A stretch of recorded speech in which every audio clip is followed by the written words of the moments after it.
Now, sometimes we can list it out in terms of expressing this as integers. If we have consecutive integers, that might be an easier way to do it.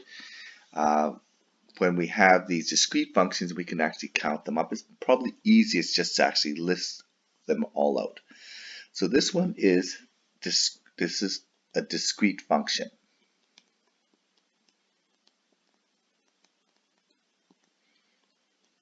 Okay, the one on the right here is a continuous function. Okay, so this one's continuous.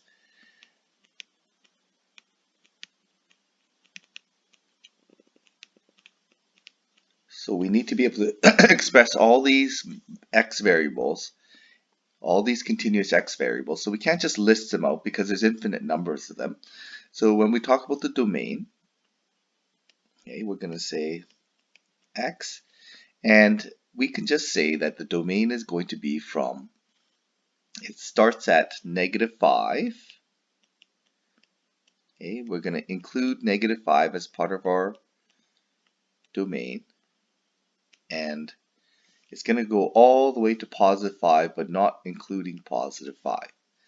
Okay, and we should say it's XER, although if we don't put the XER, it's implied that it's all real numbers. Okay, so that's our kind of interval notation, or sorry, our domain notation.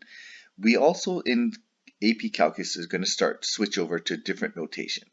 When we have an interval like this, we're going to write our interval this way. So -5. Okay, the square brackets indicates that we're going to include the -5 as part of our domain. And the round brackets on the other side means that we're going to not include 5 as part of our domain. So this is what we call a half open interval. So it's closed on this side with -5 and it's open on the side of +5. Okay, so just so that I'm going to just highlight this so that you're clear. That equal to relates to that, and this not equal to relates to the curve bracket. Okay, so then the range of this is going to be, if I use our regular notation, it's going to be from 0, and I'm going to include 0 as part of my range.